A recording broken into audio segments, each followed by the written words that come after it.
Ah bah c'était toujours le foot, Bah oui, évidemment, ça commençait toujours par le foot. vous avez démarré le foot dans la cour à Poigny.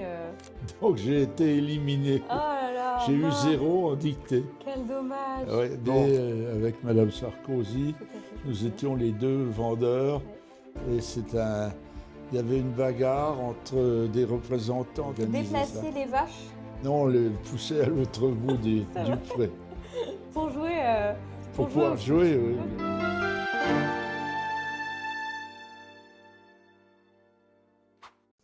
Bienvenue dans Jacadi, c'est une capsule visuelle et sonore dans laquelle j'ai envie de parler patrimoine. Et donc aujourd'hui, je suis avec quelqu'un qui a façonné notre territoire, la Bourgogne, Monsieur Guiroux. Merci de nous recevoir aujourd'hui, tout d'abord. Euh, L'idée aujourd'hui, c'est qu'on aille explorer un petit peu la Bourgogne ensemble, cette région qui vous est chère.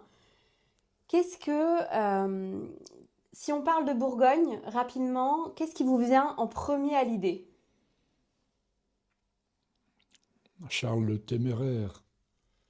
Parce que mon village à Poigny, dont nous Oui. parlerons, est le dernier village du domaine de Charles le Téméraire, de la Oui. Bourgogne de Charles le Téméraire, après la rivière sur laquelle il y a le château Oui. de Régène, qui était le dernier château des Eh oui. Bourguignons. Nous tombons chez Louis XI. Et donc, évidemment, la Bourgogne s'arrête là et elle est au sud, à l'est. Elle s'en va. C'est des- il y en a beaucoup à manger. Oui, oui, oui, tout à fait. À Poigny, vous parlez tout de suite d'Apoigny quand vous parlez de la Bourgogne. Ben oui, parce que C'est... c'est le domaine dans lequel j'ai été amené. Je n'y suis pas né Oui. en raison des phénomènes des guerres. Mais mon grand-père, qui avait fait la guerre de 14, est allé en Alsace ensuite. Et donc, mon papa et ma maman sont connus à Colmar. Je suis Mm, né à Colmar. Mais comme c'était 1938, derrière, mm, il y avait une invasion probable. Mon grand-père oui. a racheté une maison d'une de ses belles-sœurs à Poigny et on est revenu en 1939 dans cette maison. Et après, j'ai pratiqué tout le temps cette région, ou au Auxerre ou à Poigny, avec quelques écarts évidemment. Oui, à Poigny, alors j'entends souvent quand vous parlez effectivement d'Apoigny que vous y avez une vraie attache. Vous avez démarré le foot dans la cour à Poigny, notamment. Oui, un petit peu, c'était pas dans la cour, c'était dans un pré qui Ok, était de l'autre côté de la route. d'accord, Voilà. ok, Alors, avec votre il y ami. avait des vaches, mais on poussait les vaches à l'autre bout du frais, on mettait des piquets. Quand Ah, vous j'avais les 5 ans, déplacez. 6 ans, 7 ans, Ok, avec des garçons un peu plus vieux que moi qui vous organisaient ça. déplaciez les vaches. Non, on les poussait à l'autre bout Ça du va. pré. Pour jouer, Pour pour jouer au pouvoir foot. jouer, oui, Ok, bien sûr. ok. Et à Poigny, quelle autre ville vous marque particulièrement en Bourgogne? Oh, ben, bon, au cerf, et après, ben, je peux vous dérouler puisque par le football, j'ai rencontré Oui, les j'imagine. équipes de toutes les villes de Oui, bah oui. Bourgogne, surtout dans ma jeunesse, Mm. avant que nous montions en championnat de France. Et là, alors ça dépend des départements. Dans l'Yonne, il y a Avallon, qui est au Mhm. bord du Morvan. On en parlait tout à l'heure, oui. Après, on va à Dijon. Après, on va à Châlons, toujours la Bourgogne. Oui. On va à Mâcon, toujours la Bourgogne. On passe aussi avant à Saulieu, parce qu'il y avait un restaurant Bien sûr. sympathique avec un de mes amis fidèles, Mhm. qui n'est plus. Enfin voilà, c'est tout ça. Et puis là-bas, la montagne, le Morvan, qui est une jolie petite montagne au bord du Massif central. Mhm, tout à fait.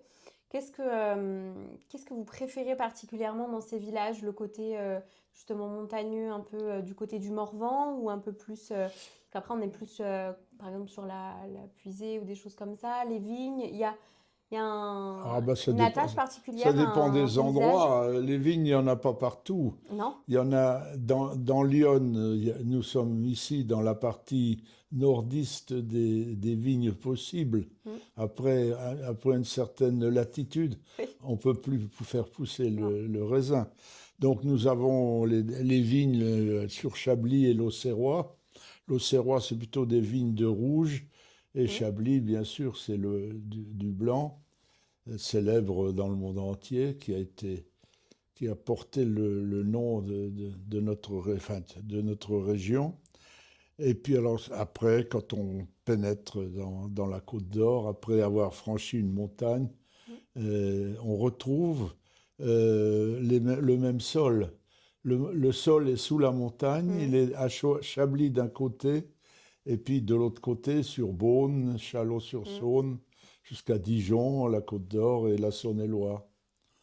Donc oui, voilà, un amour pour ces paysages différents au final, puisque... Oui, ce qui caractérise la région, par exemple, si vous me demandiez comment est le Sahara, je dirais c'est jaune, c'est le sable, mm, mais ici c'est le vert. mm, ouais, c'est vrai. C'est le vert, soit le vert donc des vignes, sauf Mm. en hiver où il n'y a Oui, bien plus de sûr. verre, mais autrement les forêts et puis les prés. Mm. Et on retrouve ça dans toute la Bourgogne. C'est vrai. C'est ressourçant, je trouve. Qu'importe où on va en Bourgogne, on peut se ressourcer par la nature. C'est pas quelque chose qu'on retrouve, bon après, dans d'autres régions différemment, mais en tout cas ici, comme vous dites, ça, je trouve que ça la caractérise bien, la Bourgogne, Oui, le il y a vert. du verre Mm. partout. Et en particulier le lit des fleuves, le Lyon par exemple, Oui.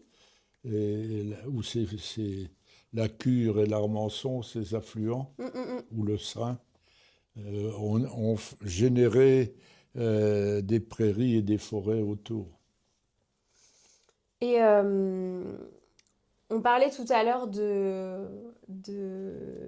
restaurants en Bourgogne, notamment. Euh, Qu'est-ce que, si vous deviez rattacher un plat à la Bourgogne, ce serait lequel? Ou plusieurs, on a le droit d'en citer plusieurs quand même. Oh, non, moi je suis pas. Il y a les œufs en meurette. Mm. J'ai eu le plaisir pour une émission de télé d'une chaîne nationale de faire des œufs en meurette avec Bernard Loiseau, qui était vivant, qui était mon ami à cette époque-là. Des œufs en meurette. Vous savez quoi? C'est ce que j'ai mangé ce midi. Ah bon? Oui. Mais effectivement, je trouve que c'est un plat qui caractérise bien Oui, la mais Bourgogne. qui vous tient bien, hein. Oui, oui, oui, oui, oui, tout à fait. Et quand c'est bien fait, franchement, c'est un vrai Voilà. bon plat. Effectivement, les œufs en meurette. Ok. Et si aujourd'hui, avec du recul, bon, il y a le foot, il y a la JOCR forcément, mais quel est votre souvenir rattaché à la Bourgogne assez fort? Il y a la JA, bien sûr, mais au-delà du foot. Eh bien, j'ai été choisi par les organisateurs pour être un des présentateurs du jury de la fête de Beaune, des hospices de Beaune. Oui, tout à Vous fait. savez que les vignes étaient entretenues Mm, par les hôpitaux oui. et le bénéfice servait à faire les soins. Mm, Et les hospices de Beaune sont une vente de vin annuelle oui. de tous les producteurs, mais il y a un phénomène de vente aux enchères. Mm, tout à fait. Et j'étais avec Madame Sarkozy, Tout à fait, je me nous souviens. étions les deux vendeurs, Ouais. et il y avait une bagarre entre des représentants d'une chaîne d'aviation chinoise et puis d'autres gens qui voulaient absolument obtenir cette feuillette de vin. Mm. Et c'est les Chinois qui l'ont obtenue. Mais la vente a duré 6 heures. Nous Waouh. étions avec Madame Sarkozy Ça doit qui être des est moments forts. chanteuse. Oui, mais c'était très agréable. Oui, j'imagine. j'imagine. Il téléphonait toutes les 2 heures parce qu'ils avaient un bébé à ce moment-là Ah, ok. et Oui, oui, exact, ouais. il gardait le bébé. D'accord. Oui, oui, exact. Et ça, c'était effectivement, ça doit être des moments assez forts, je pense, de vivre. Oui, c'était une journée, enfin ça a duré une journée qui a duré 3 jours euh, Oui, avec oui. habitat à Beaune. Beaune, c'est très agréable. Oh oui. La ville est bien, on circule bien, il y a un beau commerce. Riche. Et puis il y a les grandes maisons de Beaune, quoi. Oui. C'est une Beaune, c'est riche de plein de choses, riche d'architecture, je trouve assez exceptionnelle à Beaune. Oui, bien sûr, Même, mais quand il y a du vin, il y a de l'argent. Et quand il y a de l'argent, on peut construire. c'est ça. Donc, Ça permet de à Beaune, il y construire, a, il y a d'entretenir. les toits qui sont avec des tuiles décorées, Tout à fait. etc. Tout à fait. Donc les hospices de Beaune que vous avez, ouais, c'est un beau souvenir. Oui, bien sûr, c'est C'est un beau parmi souvenir. les- On vous décrit souvent, en tout cas de génération et de génération, comme l'architecte de la JOCR, mais on vous décrit aussi comme un homme, moi j'entends beaucoup souvent de travail, de détermination, d'humilité et surtout ancré particulièrement en Bourgogne. C'est vraiment ce qui vous décrit, ce qui vous rattache, ce patrimoine de notre région. Oh oui, parce que enfin, je l'ai appris par mon petit-fils qui a fait mon arbre généalogique. Jadis, il fallait aller dans les mairies pour voir Mhm, les extraits de bien naissance, sûr. mais maintenant, avec un ordinateur, on obtient l'arbre généalogique d'une personne. Enfin, ça s'écarte tout de suite, Oui. mais si on veut décider d'être dans la... Mon grand-père, son nom de famille était Laurie, L-O-R-Y ou deux R-Y, selon les secrétaires de mairie qui Mhm. mettaient un R ou deux R. D'accord. Et Marrant. donc, mon petit-fils est arrivé à travers des familles dans les villages autour d'Apoigny en 1631. Ok. Il a trouvé un. Et il y en a eu quelques-uns d'éminents, en particulier l'un d'entre eux qui était né en 1792. Et si vous Wow. calculez bien, il avait 20 ans en 1812. Et en 1812, c'est la retraite de Russie. Donc, il a été embauché par Napoléon pour aller combattre en Russie. Wow. Il a combattu à la Moskova, c'est-à-dire sur la rivière qui traverse Moscou. Il a pris un coup de lance dans la jambe et donc il est resté blessé Ok. et il est rentré seulement en 1821. Et là, on lui a dit l'empereur vient de mourir en 1821. Il a dit c'est pas vrai et il a, il a quitté sa famille qui venait de retrouver pour aller à Fontainebleau, à pied bien sûr, mais il venait de Moscou à pied, donc il pouvait aller jusqu'à Wow. Fontainebleau. Oui, c'est assez Et ça, incroyable quand même. je l'ai su par la tradition orale. Mon grand-père l'était fait raconter par son grand-père, qui était du 19e Wow. siècle. Et donc, c'était le siècle d'avant, la fin du siècle d'avant ou Mhm. le début du 19e siècle qui caractérisait cette histoire. Et il avait aussi construit une maison où mon grand-père est né. Il Wow. était donc le 13e enfant à naître de cette maman-là. Il est né sur la table de la pièce unique, près de la cheminée. C'est pour ça que j'ai Yeah. une cheminée. Ok. Et j'y étais la semaine dernière parce qu'il y avait des histoires de vote. C'était Oui. les communales. Oui, bien sûr. Et je suis allé dans l'école où mon grand-père avait appris à lire, qui était Wow. devenue la salle ouverte au peuple. Eh ben, c'est c'est une fierté quand même Oui, il n'y en a pas qui peuvent dire facilement qu'ils étaient plus anciens que moi autour. Et c'est très intéressant parce qu'il y a oui. tous les noms. Et moi, j'étais à l'école en 1900, Le 18 octobre 1943, mes débuts de mes 5 ans, c'était le jour de mes 5 ans, je suis entré à l'école.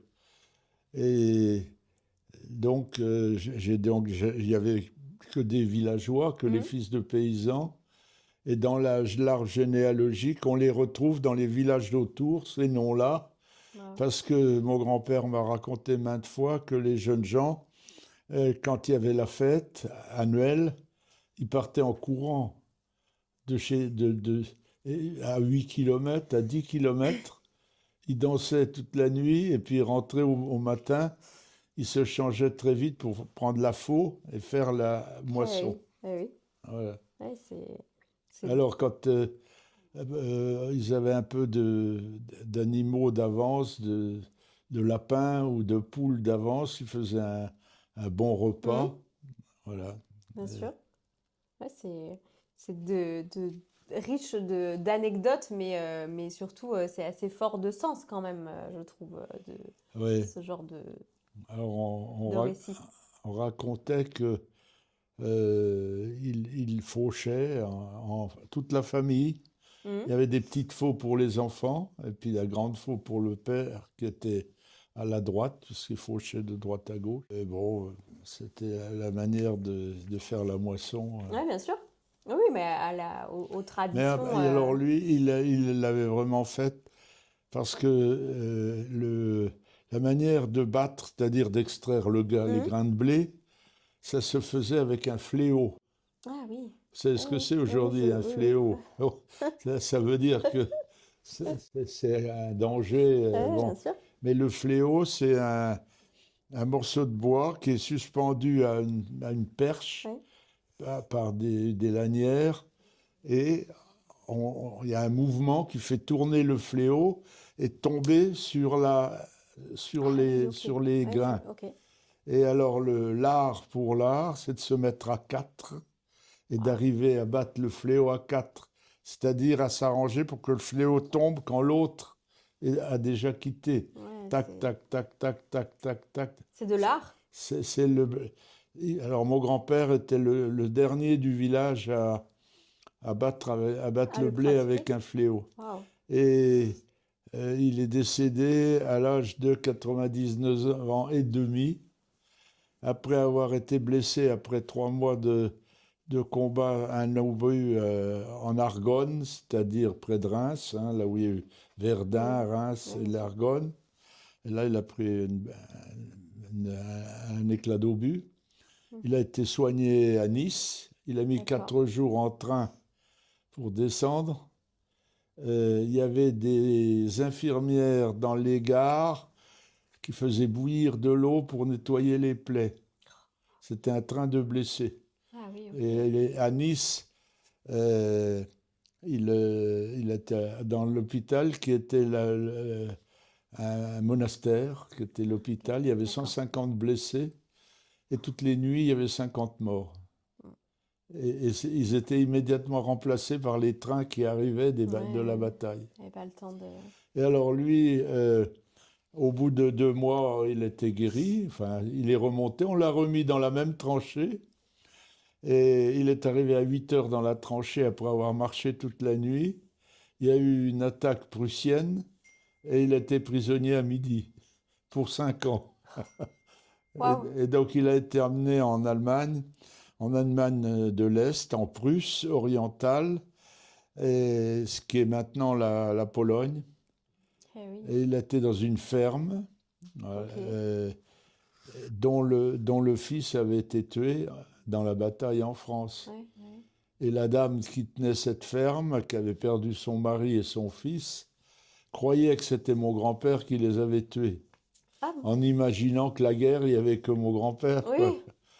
Alors c'est la Croix-Rouge qui a réussi à les persuader que ces braves soldats prussiens étaient morts dans la Somme, à la bataille de la Somme, et mon grand-père avait été blessé, au contraire, près de Reims. D'accord. Voilà, une anecdote de la famille, Ouais, mais c'est. une anecdote historique. Ben oui, quand même. Pas des moindres, hein. Ouais. Ça crée. Ça fait quand même une, ouais, une anecdote assez assez importante quant à l'histoire aussi de notre pays, hein, donc c'est pas rien. Euh, qu'est-ce qui vous rend fier aujourd'hui quand vous prenez un peu de recul et que vous regardez notre région, puisque j'écoutais un jour vous disiez, et c'est vrai, vous avez mis un petit peu Auxerre, Chablis sur la carte, et je pense que Ah, c'est c'est vrai. plus Lyon, là. C'est beaucoup la Bourgogne est beaucoup plus vaste.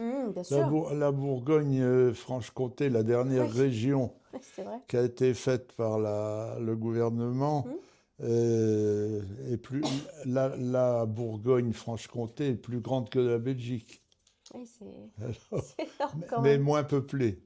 Oui, oui, c'est vrai, c'est vrai. Oui, je parle de Alors, quand on Lyon fait parce du que. football, il faut rencontrer d'autres équipes, Mm, donc il faut faire des kilomètres. oui, bien sûr. Donc, Oui, c'est vaste, hein. quand on a un club comme la JOCR avec 28 équipes de gamins, Mm, dont beaucoup de gamins, il faut avoir des moyens de transport et aussi des moyens de payer les bien sûr. transports. Oui, parce que c'est vaste, hein, ça fait vite, Oui, ça va. La de la route quand même. Bourgogne-Franche-Comté va jusqu'à Belfort, Oui, à l'est, à Mâcon dans le sud, et Sens faut, dans oui, l'est, dans l'ouest. faut s'y déplacer, hein. Oui, il faut Oui, y oui, aller et oui, oui. revenir. Oui, c'est ça. Oui, parce que c'est pas le tout d'y aller, hein. Faut, à un moment donné, il faut revenir quand même. Donc c'est vrai que c'est vaste. C'est vrai que nous, on parle. Alors, j'aime parler de la Bourgogne, mais on parle de Lyon parce que, bon, là, au plus proche, c'est là où on est. Mais c'est vrai que maintenant, encore plus depuis la Bourgogne-Franche-Comté, c'est vraiment très, très vaste. Et on pourrait en parler pendant très longtemps. Euh, Si on devait parler là un peu plus, parce que l'idée aussi c'est sur la partie transmission, euh, est-ce que vous pensez, puisque c'est aussi pour ça que moi j'ai mis en place ce podcast, ce format-là, c'est pour pouvoir que les nouvelles générations prennent conscience qu'on a un patrimoine qui est riche. Est-ce que vous pensez-vous que ces générations, les générations nouvelles, elles sont sensibles à ce patrimoine? Oh, je pense que chaque génération a rencontre des connaissances Mhm, qu'elle fait siennes. Bon, on n'est pas trop, c'est pas trop la mode de se précipiter à la culture en ce mhm, moment. Il y a beaucoup de moyens modernes de transmission qui mhm, accaparent la volonté des jeunes. Bon, mais ça va se tasser et à condition qu'on détruise pas tous les monuments, toutes les églises, mhm, etc., bien sûr. comme c'est le cas à chaque guerre, ou Mhm, par exemple la cathédrale d'Auxerre, toutes les petites sculptures mhm, qui sont des scènes de la vie de Jésus, etc., mhm, bien sûr. ont la tête coupée, parfois les bras, ça c'est la Révolution. Mhm, On n'a pas refait à la place, on l'a laissé comme oui, oui, bien ça. sûr. Et si vous deviez dire un mot à ces générations ou leur conseiller quelque chose pour s'ouvrir à notre patrimoine, qu'est-ce que vous aimeriez leur dire, leur transmettre? Bon, déjà, s'ils regardent, en se promenant, Hmm, je suis d'accord. ils vont trouver, c'est souvent les endroits, des monuments religieux, Hmm, hmm, mais il n'y a pas que. Par exemple, c'est à Alésia, hmm, Alésia est un village de la Côte d'Or, qu'a eu lieu la bataille entre Vercingétorix et l'empereur romain. Et je surprends toujours le monde en disant, savez-vous que c'était déjà un combat entre les Français et les Allemands, hmm, puisque Vercingétorix aurait sans doute gagné la bataille s'il n'y avait pas eu le renfort des, hmm. des cavaliers germains qui étaient D'accord. arrivés avant les renforts français qu'il avait recrutés. Ça, c'est la bataille d'Alésia, Mm. qui est, bon, qui est évidemment très célèbre et qui a suscité une organisation pour les gens qui veulent visiter. Bien Bon. sûr. Oui, je pense que si déjà on regarde, euh, Puis si on vous raconte, alors hmm, dans la montagne, tout près d'Alésia, euh, l'empereur romain a hiberné l'année d'avant la bataille d'Alésia, à côté dans une montagne et d'une ville qui était à cette époque-là habitée par 10 000 habitants, c'était Bibracte. ok. C'était la première ville de Gaule. Ah oui, on est aux sources. Le, les peuplades qui nous habitaient, c'était les Éduins. Mhm. Oui, Ah, oui. Euh, wow. il y a une partie de la France qui était occupée par les Éduins. Ok. Moi, ce que je trouve important, c'est qu'au final, on peut simplement aussi en ouvrant juste nos regards sur les monuments historiques, on trouve régulièrement des plaques dans les villes qui nous donnent des petites anecdotes aussi, qui nous résument certains, certaines histoires en fait qui sont passées aussi par Bien les sûr. villes et les villages. Et je pense qu'aujourd'hui, on devrait, en tout cas moi c'est un conseil que j'aime donner, on devrait voilà, aller chercher l'information. On a une facilité quand même d'informations qui peuvent venir à nous et c'est important. Puis après, on peut discuter simplement aussi et on Oui, on apprend plein de peut. choses. Une ville, il est arrivé des choses, hein. Bien sûr. Auxerre a subi 2 bombardements, Mmh, bon, etc. mmh. On peut trouver par où ils sont passés. Oui, tout C'est à là fait. où il y a des maisons plus récentes. Oui, oui, oui, oui, c'est clair. Effectivement, vous avez marqué des générations. Est-ce que vous êtes amené souvent à parler, les gens vous posent réellement des questions sur Bon, bah, ce que vous savez? ça m'est arrivé de faire des conférences D'accord. en Belgique, en Suisse, Ok. en France, beaucoup. Bon, Sur quelle maintenant, thématique?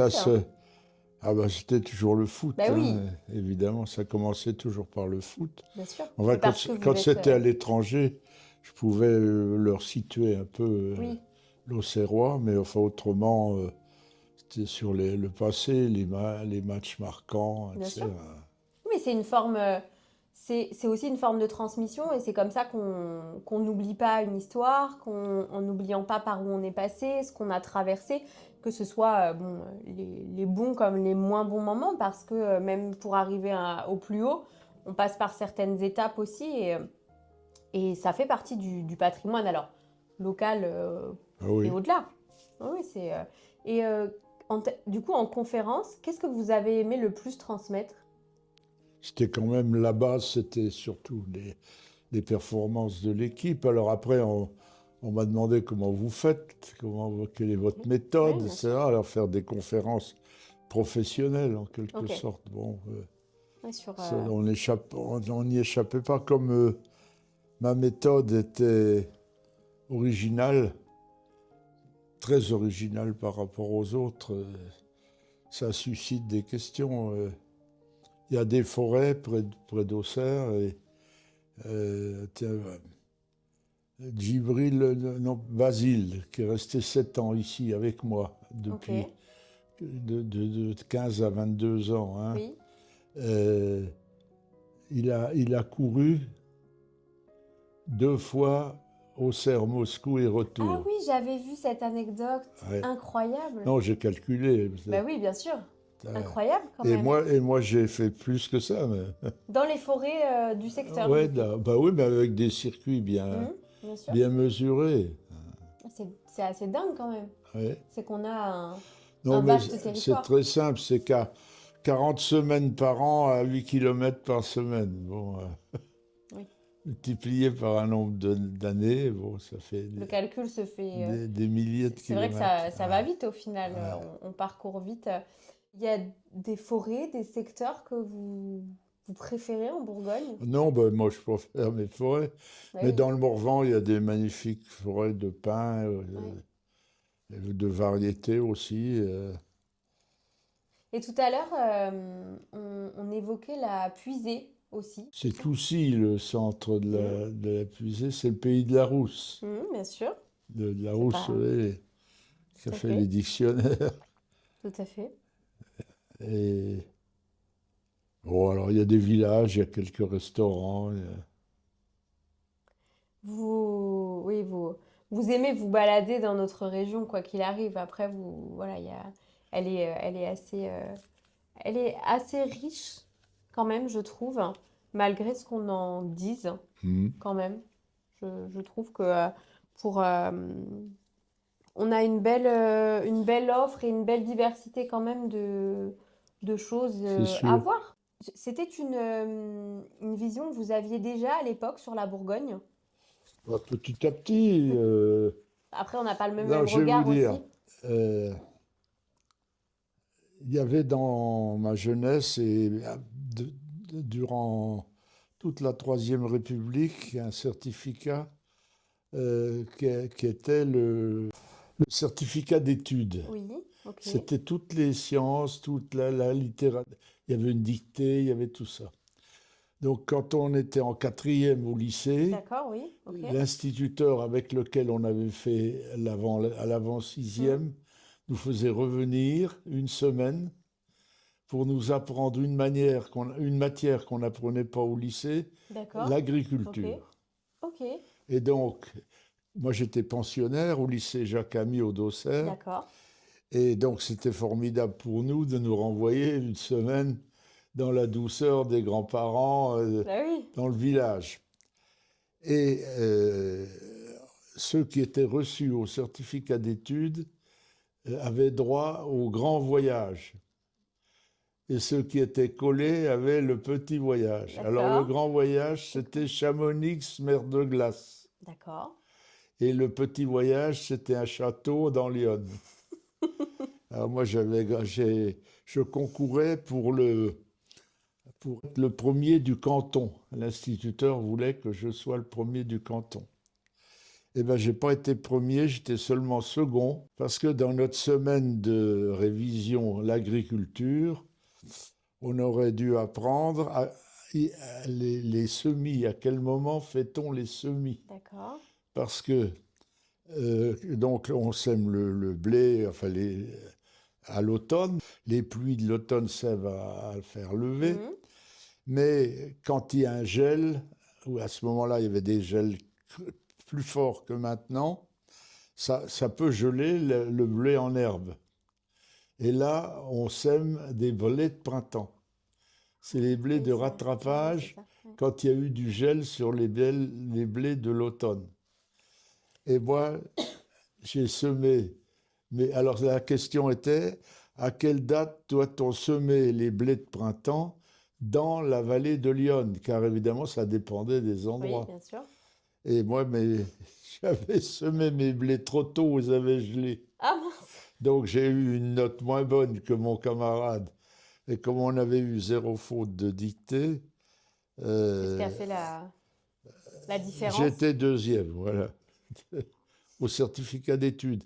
Mais du fait que le certificat d'études a disparu, Hmm. vous, on ne vous l'a pas présenté, et votre maman sans doute pas, Non, c'est ça a votre été. grand-mère qui l'a fait, sûrement, Oui, ou vos grands-pères. oui, oui, oui, je pense. Et Ouais.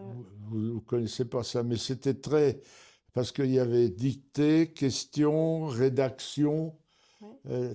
toutes ces matières-là. Uniquement sur la partie français, du Non, coup? sur la Non, il y partie avait toutes les. histoire, Ouais, c'est ça, il y géo, avait et tout tout ça. un petit peu comme. Maintenant, vous avez le. Ah, c'est en troisième. Quatrième, Le troisième, brevet, le oui. brevet, mais bon, Ouais, bon, bah, je c'était pense. avant le Oui, brevet, voilà, c'est mais ça. c'était plus général. Oui, Au c'est brevet, ça. on n'avait jamais mis de culture, enfin, Non, d'agriculture. non, c'est vrai. Alors, je vais vous dire comment ça se fait que j'ai pas été instituteur. Quand j'étais petit gamin, le chef du village, c'était l'instituteur. Ok. D'abord, il avait l'autorité sur les enfants, donc les parents le respectaient beaucoup. Il était dans le village en général respecté, critiqué. Ok. etc. Et pour être instituteur, il fallait faire un concours d'entrée à l'école normale, D'accord. qui était l'école de la République qui faisait les instituteurs avec des élèves de seconde. Ok. Bon, D'accord. donc, euh, le jour de l'examen, il y avait le matin rédaction et l'après-midi dictée et questions. Donc le matin, j'avais fait rédaction, j'étais assez bon. Et ma grand-mère m'avait fait un sandwich que j'ai sorti de mon sac. Et puis je suis allé sur la place à Auxerre où il y avait tous les jeunes, D'accord. où il y avait une fontaine, donc où je pouvais boire un coup avec mon casse-croûte. Sur la place de la Fontaine actuellement. Enfin, Oui, ok. actuel. Et on discutait, et puis je regarde l'heure, 2h moins 25. Je dis, bon, ça va, j'ai le temps. J'étais très minutieux, j'avais calculé le temps qu'il fallait. J'avais fait dans la semaine un essai pour savoir combien de temps il me Ok. fallait. Donc, Pas. moins 25, je dis, ça va, c'est à 2h qu'on fait la dictée. Mhm. Et je continue de discuter, puis je regarde à nouveau l'horloge, moins 25. Elle était bloquée à moins 25. Mince.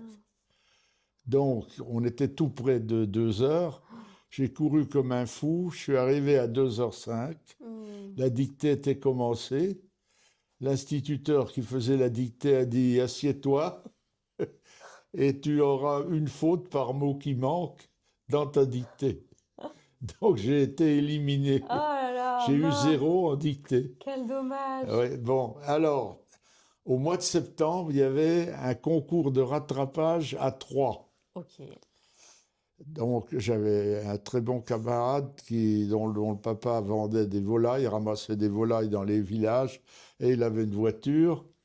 Donc il nous a emmenés, lui aussi était collé à Troyes. Ok. On est arrivé à Troyes, c'était dans un gymnase, tous les gymnases étaient remplis. Pour faire ce complément de quelques places, il y avait 600 candidats.